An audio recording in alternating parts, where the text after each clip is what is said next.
Hello, America. Welcome to the Junto Podcast, where we promote the practical applications of critical thinking and bold creativity. I'm your host, Edgar Mills. Thank you for joining us.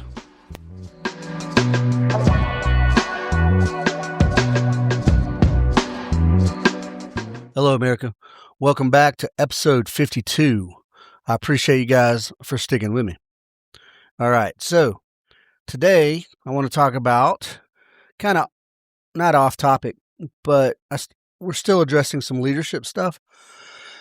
But I want to talk about what I think the potential, effects that AI, because AI it's taken over, folks. It's taken over in a lot of sectors. But what are the effects of AI on sort of mid-management, mid-level leadership, which happens to be my target audience from two team guys, right? So I'm slightly concerned about that, in that, you're either going to have, we'll get to it. History, folks, just history proves that technological leaps, they disrupt the human life, the way we work, the procedures. It all changes, and the Industrial Revolution was that's the prime example. And it forces us, the market, to adapt to the technology. And that's not necessarily bad or good, but the old example, the horse-drawn buggy gave way to the automobile. Was that bad or good? I mean, but what that did was second and third order effects was it put blacksmiths out of business, and friggin' cowboys like stable hands and stuff like that. So it eliminated certain fields out there, a need for things. I mean, there's still blacksmiths, but they're very niche now in that industry. And there's still stable hands, for that matter, out west. There's still a strong cowboy culture out there, ranch hands and whatnot. But on the upside, though, right, you got new technology, which creates a need for, there's new requirements.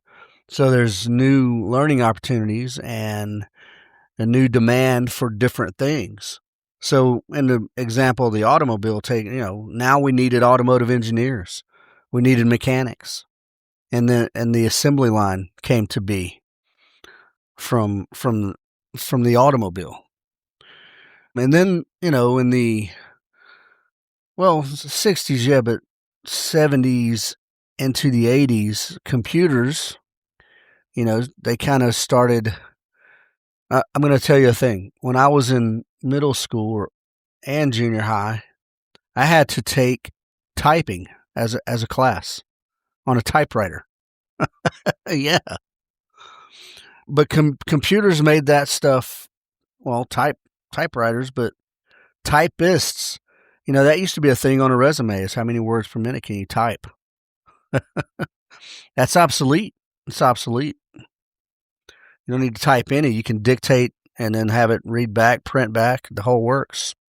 Bookkeepers, old school bookkeepers went away. Clerks and front desk people, that stuff went away. And the Industrial Revolution automated a lot of stuff. The textile industry, for sure, and like factory workers, all types of factories came to be. And then and robotics came along, to like automobile factories, way back, started going robotics. If you remember the 80s, there was a big deal about Japan taking over the auto industries because they were doing robotics to build vehicles.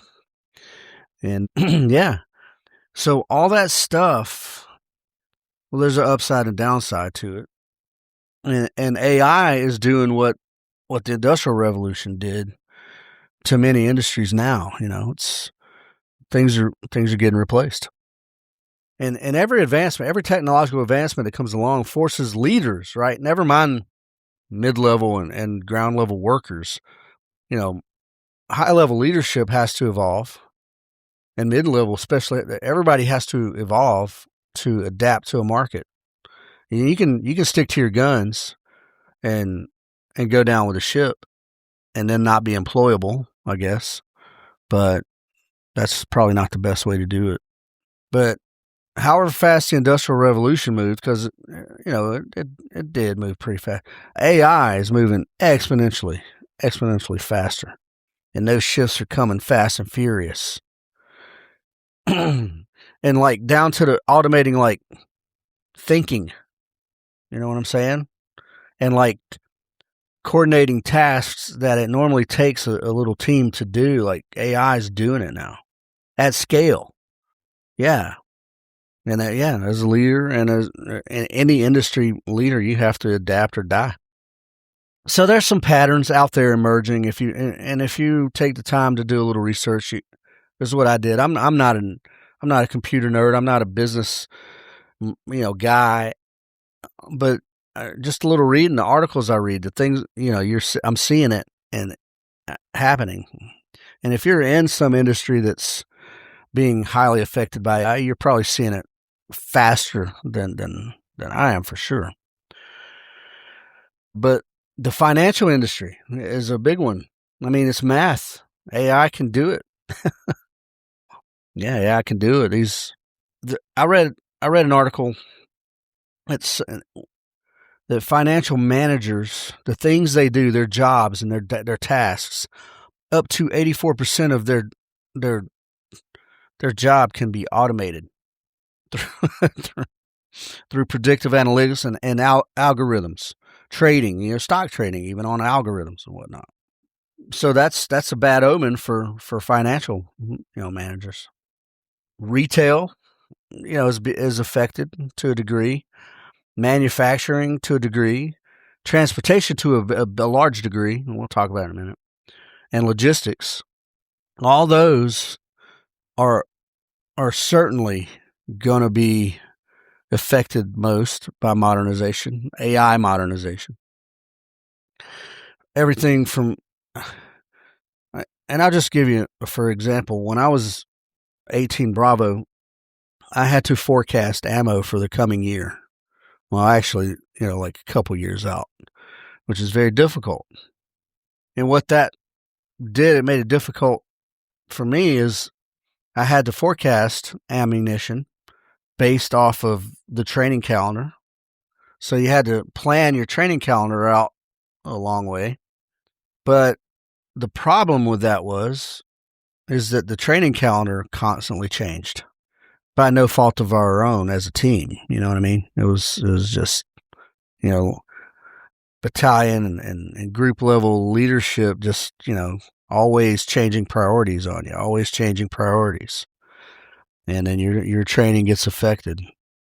So it was very difficult for me to accurately forecast ammo.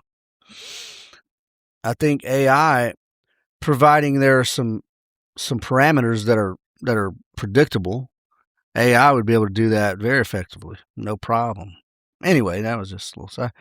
But even stuff like, inventory management and assembly lines that have robots. Well, those robots, there's usually a human floating around somewhere. Like at some point, you're going to have 100% AI controlled robotic assembly lines out there that doesn't even require humans. And we'll make the counter argument here in a little bit. I'm just saying that's a possibility, possibly even a likelihood that those are coming. Routing and things like that. Are there still, I wonder if at the U.S. Postal Service, are there still human beings sorting mail? And if there are, I wonder why. Yeah, and just overall, like, supply chain optimization, right? You guys remember, how could you forget the COVID era? And everybody's excuse for poor performance, every company's excuse why they couldn't get you your product, everything was, supply chain disruptions because of COVID. Well, the supply chain didn't get disrupted, good people, really. Arbitrary, silly mandates or suggestions. Sorry, the government never mandated anything. They were all just suggestions. But those things, well, and that had an effect on the humans, which had an effect on the supply chain. Now, could that have been eradicated completely, like that? Those flaws and those disruptions with had it been run by AI? I don't know, man. I don't know about that, but yeah, optimization of the supply chain would across America would be good, I think. But even stuff like customer service, if it's truly automated but functional, would it get better results? If a chatbot, would you rather talk to a human who hoes and hums and, well, my job's really hard, we're really busy today, or a chatbot that says, stand by, I will get right on that and give you an answer. Hold, please. And then come back with an answer. Especially for like, common problems, with whatever. And especially on large scale. How many of you love to call a customer service number and get a guy who sounds very, very, very Indian, who's named Jason or Adam? Nobody likes that. The administrative sector, right? The mid-level administrators, the literal paper pushers, and the clerical jobs, and like even, I mean, I'm going to say probably even like, paralegals and like legal research, basic marketing. I've done episodes that addressed like AI, social media is what the ad agencies of the 60s were, or you can now you pump your own stuff out there, creative stuff. Yeah, man. So many things. Market analysis. There's guys that get paid big money to predict any given market. There's people out there gambling on sports and, well, the stock market, right? It's sort of a gamble, I guess. I don't know. The insiders got all the answers on that. But they are all subject to heavy, heavy, heavy AI influence. And if that AI is not biased, right? If it's uncontrolled, I don't want to say uncontrolled in like a Skynet kind of way, but as long as there's no biases built into it and it's fair and even across the board, are the people, the insiders who profit the most from insider trading and that thing, are they going to want that to happen? If AI levels the playing field, are they going to want that advancement in technology? I don't know, man. I doubt that. And then various jobs that require, post-mission products or reports, written up, periodic reports, whether it's weekly, monthly, whatever, or post-operation or pre-operation or friggin' performance evaluations. AI is going to be able to knock that stuff out, man. Now, what about training-wise, simulated scenarios, right? On paper, of course, or on digits, but, to simulate what ifs, we're so wargaming. So you and your people, where you once sat around a desk and posed all these, and some guy was the devil's advocate, and you guys went back home. This stuff can be done instantly, just about, given the correct parameters. Yeah, AI processes information faster than humans do. That's the way it is. And all of these fields that I just named, and there's just going to be entire layers of the hierarchy there. If you once had a 6-tiered structure, that's going to be knocked down to about a 3-tiered structure. And just like when you got a shitty economy, what happens is you lose the middle class. You got the rich guys that are still going to be rich. The big company leaders are still going to be big company leaders. And then you got the ground level, poverty and above baseline workers, right? The peasants that do all the physical labor. And then the middle ground, that's going to disappear to AI. Very likely. Very likely. I'm not predicting the future. I'm just, in my opinion, I think that's coming to some degree. Yeah. Artificial intelligence creates repeatable, consistent processes that, and I don't want to say flawless because I don't know the numbers on all that. But it does, AI can go through a thought process faster than you can, especially with parameters, the right parameters built in, the right principles built in, and the doctrine and the things that, especially for whatever field you're in, right? Yeah. Using this doctrine as your guide. What is the most efficient way to do this XYZ? Yeah, mid-level, man. Mid-level leaders are looking at the axe due to AI. Yeah, operational level people, operations managers, project managers. You know, the guys out there who were doing the task org and scheduling, shift scheduling and tracking performance metrics and doing evaluation reports and compliance reports. You're going to be removed and replaced by a user-friendly dashboard that, you hit a couple buttons and boom, you get the report you want. And real time, like up to date. You don't have to wait a year to get the compiled data from last year. And the government set the precedence for that, right? Compiling data at a snail's pace. I did the episode, what I did, oh man. The euthanasia episode I did about Canada's medically assisted suicide. And we had the numbers as of 2025. No, sorry. 2024. No 25 numbers have yet to be compiled. Well, like, does it take a year and a half? I mean, we're not quite a half a year in this. And, does it take a year and a quarter? With a computer and with AI, it wouldn't. Yeah, man, there's a lot of jobs are gonna sooner or later go away. These operational level supervisors who do audits, budgeting reconciliation, or just a budget at all, ammo forecasts, performance reviews. I've said that performance reviews like 3 or 4 times. If you just want to be cold and professional about it, you go off the data that gets input, and then you do the math. The computer does the math and gives you the report.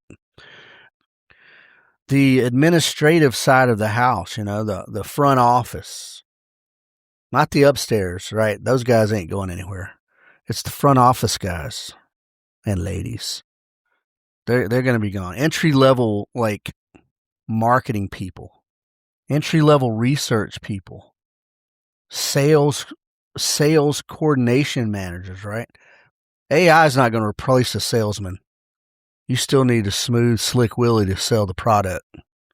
AI is not going to do that for you. But the next level up, the guys who manage those dudes, AI is going to do it. AI can coordinate all that stuff. AI can synthesize the data and kick out, decisions, answers. There's a company called Gartner Inc. It's a U.S. based research and advising firm, and they focus on business and technology fields. They did a report and a forecast that by 2026, one in five organizations will use AI to flatten out that hierarchy structure and cut more than half of the current middle management positions. That's by this year. Let's just say by the end of 2026. Cut more than half of current middle management positions. And that they're calling the great flattening the structure. Well, who does that hit, man? It's the mid-level. That's who it hits. The middle class, gone. The people who were the conduit between the vision of the upstairs leadership and strategy, the conduit of the vision and the strategy and the broad execution. They were the go between the ground level guys in the warehouse, the workers or whatever, the executors. Here's how to execute. You go execute. The middle manager, they're the middle managers, right? The operational level leaders. I'm gonna go ahead and say it. They're the lube. They're the lube that makes it go in just a little smoother. That smooths out the friction points. And now AI does it. Now look, I think there's always going to be a need for humans, but we'll get to it.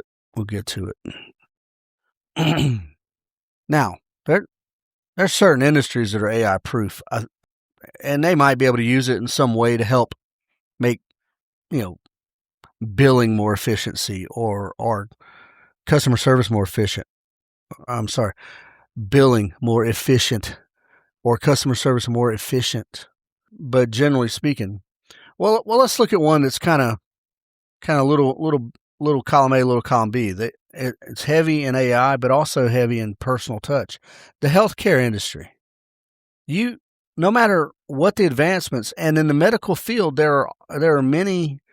You see technological advancements there first because of the nature of what it is. We're allegedly trying to fix problems. But you need the hands-on people, especially with like trauma teams, paramedics.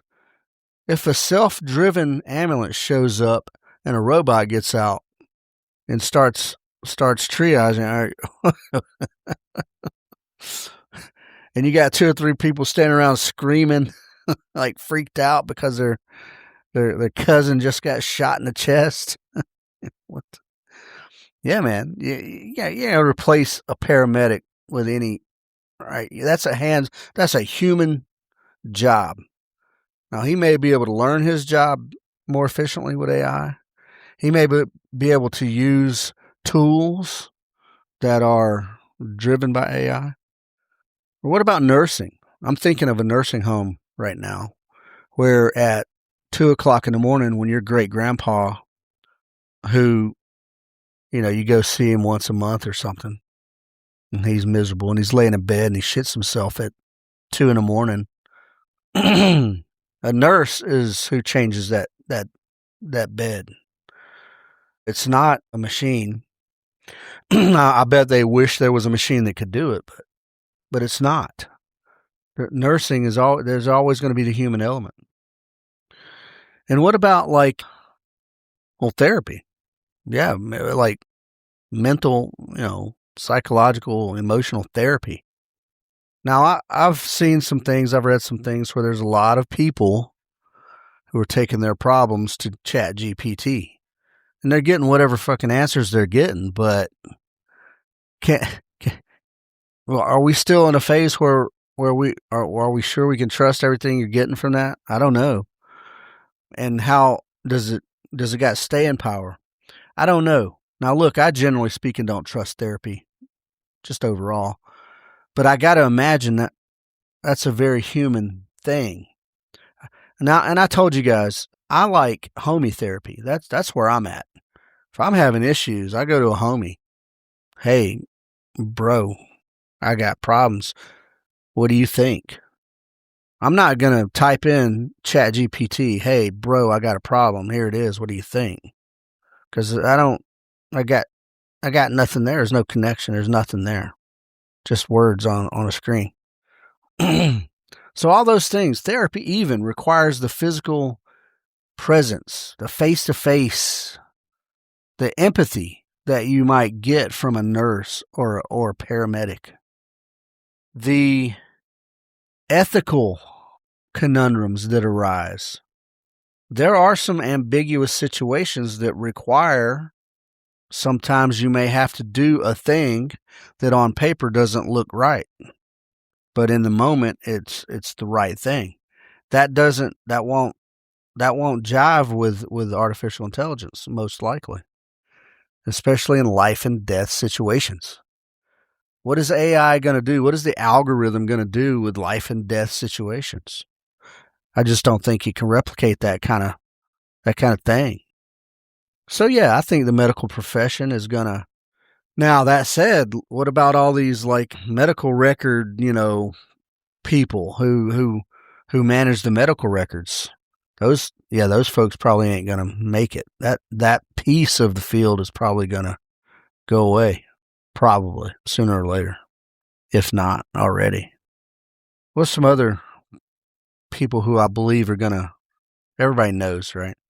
The skilled trades, folks: plumbers, electricians, construction workers, general contractors who build structures.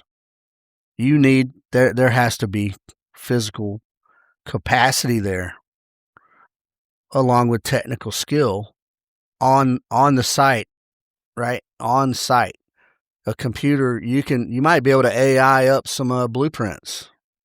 Now, if you draft blueprints for a living, that you might be on the ropes. You might have to learn how to adapt, your profession to that. But if you're a guy swinging a hammer, they're not going to be, and I don't care how deep the dystopia is, there's not going to be a workforce of robots big enough to replicate all the dudes who swing a hammer for a living. But even then, man, especially in construction, there's little decisions that need to be made all the time. Now, a lot of people don't give enough credit to people who frame houses and do handyman work, but it's tough. It's not, you can't, and even if you're dumb and everything else on the planet, you need to be smart in that. You need to know the kind of things, because you can make a mistake that will compound and have long-term effects. And then that house the inspector comes around every so often and you got stuff that's messed up on top of stuff that's messed up. You got to have a person to make those calls and have the skill to see what's going on there. Yeah, robots ain't going to be able to do that. I just don't think so. Now, speaking of the trades, and I'm sure a lot of you have read the same, right? That the desirability for the skilled trades is going through the roof, because unlike higher education in the college, in the academic sector, in the intellectual, so you get tangible results from learning a trade, and then you get sort of especially if you try to go into business for yourself, you spend a few years building up your experience, then you kick out on your own, man. And then you're not strapped with that debt that you get from these academic colleges. That tuition is just ridiculous. It's just, I can't remember, man. I saw some graph about the college tuition rise over the last 50 years versus the salary rise over the last 50 years. It's ridiculous. It's insane. And I'm not saying that the skilled trades are recession proof, but if your crapper gets clogged up, or if a pipe busts in your basement and it's the middle of a recession, well, you still need that pipe fixed. If a tornado blows the roof off of your house, hey, recession or no recession, you need a roof. Yeah, you got a lot of stuff going on there. And then, now I don't know how true or not this is, but there's some reports that there's a higher job satisfaction on a job like that. Now, I've only ever done labor with those types of jobs, and I was very dissatisfied with it. I never had designs to run my own construction company, right? So I'm sure it can be rewarding. I'm sure it can, especially if you're getting the majority of the money back off that, right?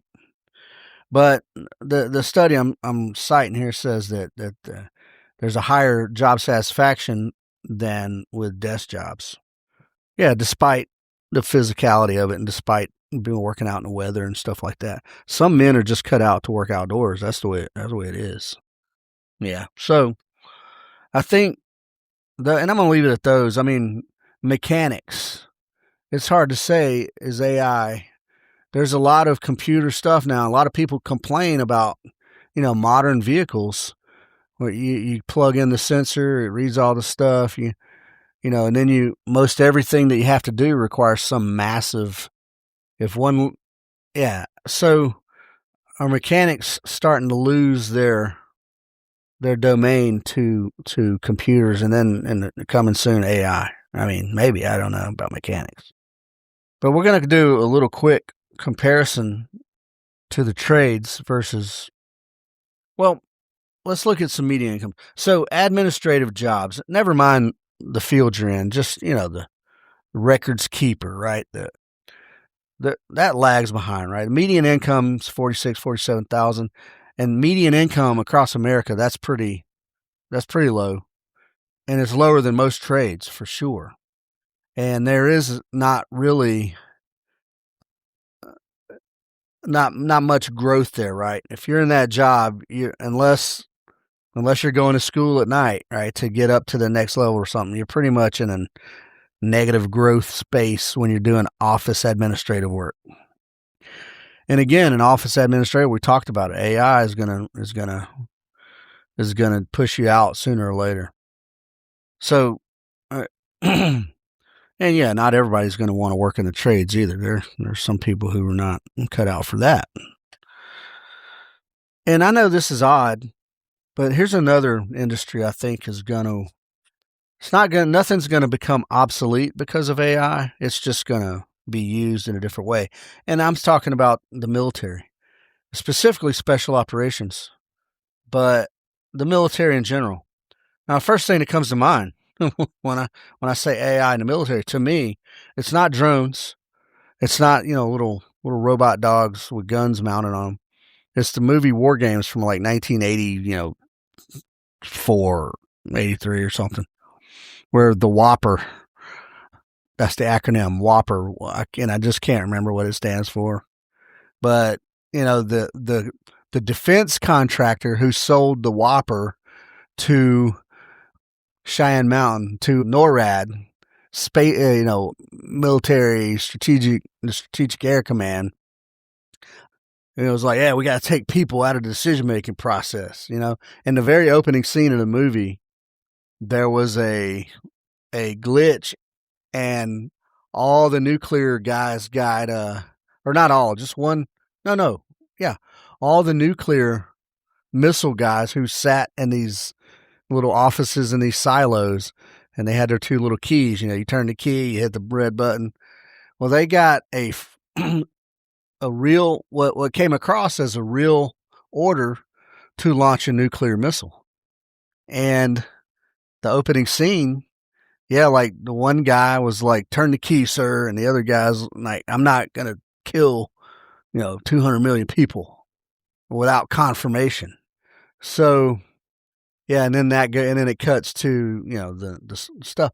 So it turns out, yeah, the human error or the human reluctance to turn that key turned out being correct.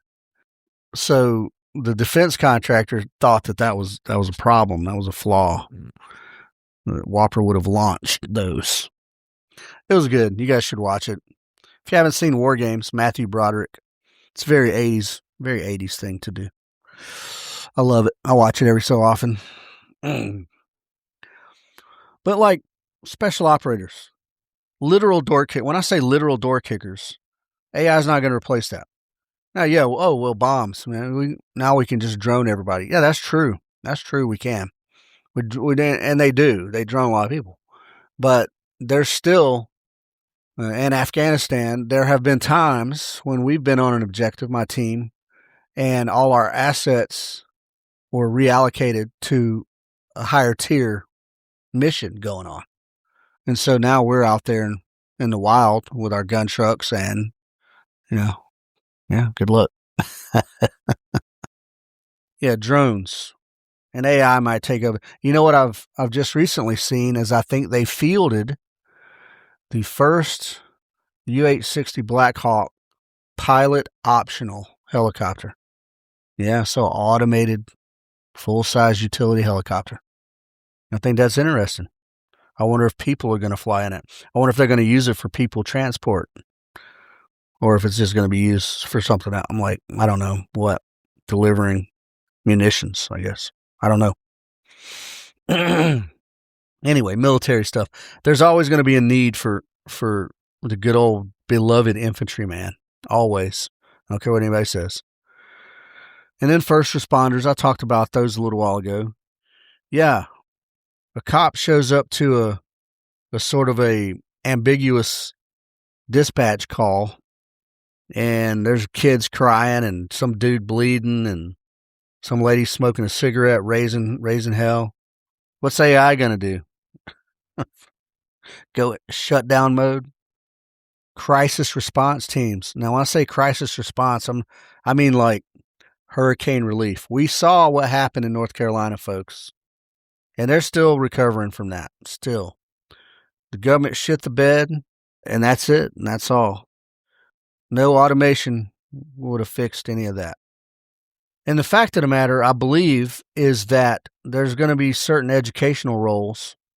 You can throw a lot of courses online, and you don't even need a real instructor to man them. The information's there. You read it. You do the stuff. But there's always going to be a need, especially in the military, but everywhere. There's always going to be a need, I believe, for personal mentorship, person to person, eyeball to eyeball, an empathetic and a caring hand who can guide young people, young leaders, young whoever, soldiers, who can guide and help and educate. Yeah, I think there's always going to be a need for that. I don't think AI is going to do anything with that at all. And then like small scale, like personal level services, right?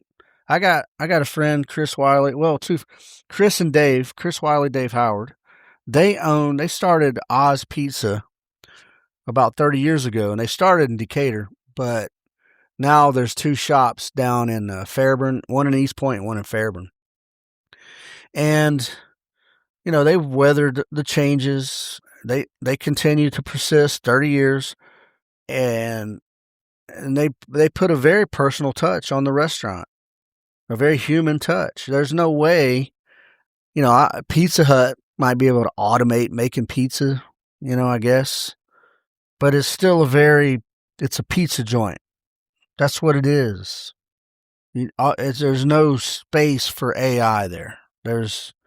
They might be able to use AI to, again, payroll, like to make things more efficient on the back end, administrative stuff. But a pizza joint's a pizza joint, man. You need somebody who can sling pizza. You need somebody who can make sandwiches. You need a couple people to serve the tables, make the drinks. That's people. You need people to do that. And some people go to a place to have that connection. I don't even like the fountain drink. I don't even like making my own fountain drinks. Yeah, man, pour me some tea, man. How you doing? Yeah, I don't know. Small scale personal stuff like that is going to survive AI. I don't think there's going to be a thing for it. Coaching, sports coaching for sure, but like leadership coaching, like I was talking about with mentorship, these things that require a person with real time experience to relay that to a younger or another person. Yeah.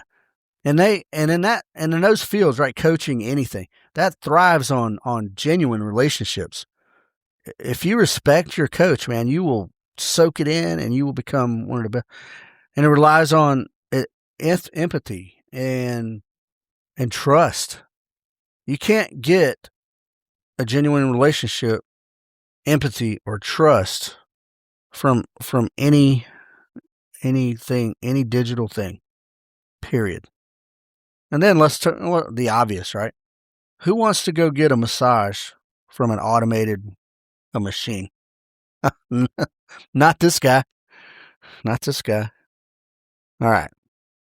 All this stuff we're talking about, the hardest hit is going to be the mid-level administrative operational level leadership, especially in these AI heavy sectors. Organizations are gonna shrink their mid-levels. The middle class is going to go away. Yeah. And survivors of this AI takeover who are adaptable, they're going to find specific avenues where they can continue to add value. If you're a mid-level manager and you know it's coming, you become the expert in AI as it pertains to your field, and then you be the guy who's managing it. And that way you're the manager of the AI, not necessarily the manager of the people, necessarily traditional supervisor. Yeah. You used to pay attention to all your guys, your employees' output, and then you'd put the numbers on paper, check the little blocks, send them up. AI is going to take that away from you. But what AI can't do is look at the human interaction. So if they're still ground level dudes and they're dealing with these robots and these very rigid or even ambiguous instructions from some machine, and there's nuance there that needs to be interpreted, man, especially when it comes to ethics. Like I said, some things that the book answer might not always be the right answer. It might not always be the right answer. So there needs to be a human there to manage those ethical, dilemmas as they come up. And then there needs, the leadership. Algorithms can't encourage you. Algorithms can't foster resilience, right? Algorithms can't sit and listen to you over lunch talk about how you think your wife's going to leave you, and you give them the pat on the shoulder. Don't worry, bro. There's plenty of college girls out there. Nah, I'm just kidding. No, AI can't do it, man. AI can't do it. So there's always a need for people, but some depends on that job. But you become, if you're a mid-level person, you think that become the AI expert. Yeah, become the AI expert. Be adaptable. We've been talking about leadership lately. Effective leaders have certain traits and qualities: integrity, decisiveness, vision, right? Strategic vision. And in the AI era, adaptability, which is already a good leadership trait, but now we're talking about adaptability being a survival trait. And I mean a decisive one. Yeah. Now, I learned in my military career that overly rigid leaders, or self-important leaders, or guys who judge heavily others without looking at themselves first, sometimes they break down when conditions shift, when conditions change. And I'm going to tell you, I knew a guy. He was an E8. He was a team sergeant, and what I can't imagine now. I didn't come up with him in group, but we ended up in the same place at the same time. Well, not ended up, but we were in the same company at the same time. And I knew him because I knew I was buddies with some of the guys on his team, and I knew him to be a rigid guy, to the point of like no personal phone calls during the workday from the team room phone. But now this was back when not everybody in the world had cell phones, even back before cell phone. Now you're not supposed to have cell phones in the team room even, but so I don't know if he'd ever been in a firefight or not, but our company was in Iraq, and this dude, they got in a firefight, and this dude literally froze up. He locked up. He couldn't move. He couldn't make a decision. He couldn't do anything. And the guy I know and love and respect and rest in peace, he took over and he said, "Hey, man, you sit your ass right here. Don't move. Don't do anything like you're already doing." And then he took over, man, in the middle of a firefight. Now, this guy was a very rigid guy. He was so one, he wasn't adaptable. Yeah, he wasn't adaptable.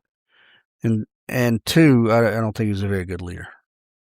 Be a good leader, even if you're a higher level leader, but especially middle, and treat artificial intelligence, especially if it's going to be heavy in your field. Now, I've said this phrase many times, folks. Treat AI like it's a force multiplier that adds value, not that it's overtaking anything, but it's adding value. You can be wary if you want, but if it's producing results, let it produce those results. And you become the manager, you become the master of it. You continue to work on your person-to-person skills, your emotional intelligence, and moral courage, and all the things that make human good leaders human, and your ability just to connect. And if you have those things, a machine cannot duplicate it. Now, on that note, everybody's seen the movie Ex Machina, yeah? They tried very hard. They're trying very hard now. I just saw a video with like a police robot dog. Was it a police robot dog or was it a military? I don't know. In some countries, there's no difference really, but that joker had a gun strapped to it, and it went into a building and started blasting a dude, you know. But that's not human connection. Ex Machina, that was a good movie. And it was all very convincing, man. It was all very good. But at the end, she may have been self-aware, but she had zero empathy for that poor bastard she left in the building there, and the dude that got killed. Now, I'm gonna jump off here for a minute to talk about this, and because it's weird, it's odd, but it's surprising, right? Who? Ex Machina, police robot dogs. What's the next thing you think about when you think about human robots or replicating humans? Yeah, the friggin' sex robots.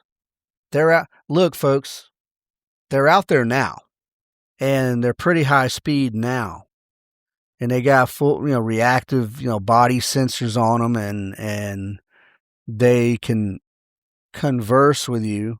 But as the AI gets better and more fluid, and they're able to have conversations with you that aren't, or that are unscripted, like and there's going to be an upgrade here in 20. Real Doll is a company, I think, and they're scheduling right now for a 2026 AI upgrade, and that upgrade is going to integrate your sex bot with all your smart tech in your house. This is already I don't know. I mean, in the scope of business, right? $500 million industry ain't much, but it's a very niche industry right now. But let's see. They're predicting in the midterm, right? What's the future, right? 2028, 2020, somewhere within the next 10 years, they're looking at the cost of production dropping, right? As things smooth out, the cost of production dropping. The emotional intelligence, artificial intelligence, and feedback dramatically improving. And then the ability to converge that with even better, humanoid robotics like in Ex Machina. And then even adding like sort of utility, not just a sex robot, right? They're saying that robot companions will become more normalized, obviously among the high income, right? Regular people aren't. For like these high level people who aren't married or do whatever. And then obviously the porn industry influence, right? These dolls are they're gonna give you your on demand, experience, right? All right, where did I see some numbers at? Because I'm quoting Forbes here on this. Well, this is from Forbes. So they're saying long term predicts robot sex overtaking human sex by 2050. I don't see that.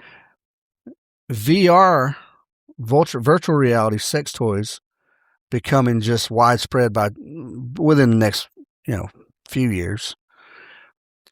And that guy's who knows, they described him as a futurist. And then apparently there's a lady who's an expert on what I don't know, Kate Devlin, who says that all that stuff's going to it's going to remain in a very niche market because of stigma and especially expense, and then a preference for human connection, right? That's what I think is right. But driving the growth in the sex bot industry is the progress in AI, people getting older, the lack of even wanting to go out and do face-to-face interactions, the ability to customize for whatever bizarre fantasies you want, things like that.